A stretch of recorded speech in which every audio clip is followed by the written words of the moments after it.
Right now, customers at South Austin Pharmacy cannot get their medication. And for the last few weeks, they say it has been hard to get a hold of anyone inside to even transfer their prescriptions. KXAN investigator Kylie McGivern took those concerns to the State Board of Pharmacy to figure out what's going on. Kylie? Well, Shannon, November 15th is when we first received a tip of the pharmacy's abrupt closure. It was at that time we spoke with the owner who said he'd lost a couple of dispensing staff and was out sick, forcing a closure. It just wasn't clear for how long. Now the Board of Pharmacy says it appears to be permanent. We spoke with someone who knows how quickly a prescription delay can turn dangerous.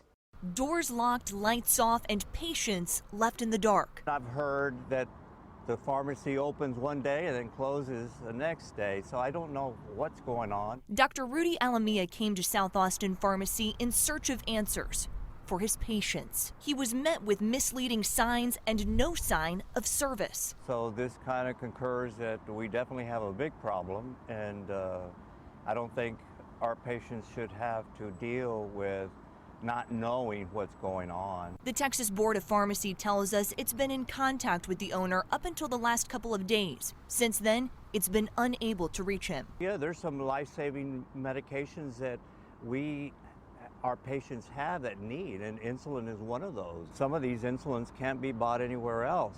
Some pharmacies don't have them on stock. And now, Dr. Alamia says patients are running out. I think the owner needs to at least pay respect to the clientele that he has, and if we need to set up new pharmacies for them, we need to do that immediately. The Board of Pharmacy plans to send out investigators tomorrow. Kylie McGivern, KXAN News.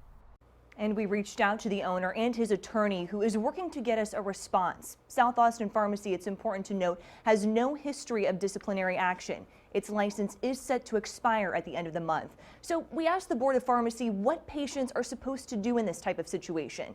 They told us patients should go back to their doctor for a new prescription and then take that prescription to a new pharmacy. All right, Kylie, thank you. We also wanted to know what steps a pharmacy is supposed to take in order to legally shut down. Within 10 days of closing, a pharmacy must send these items to the Texas State Board of Pharmacy: a letter saying the pharmacy has closed with a date of closing, the current license issued by the pharmacy to the pharmacy by the board, a statement of their inventory on the last day of business, and the name and address of the pharmacy where the prescription drug orders were transferred.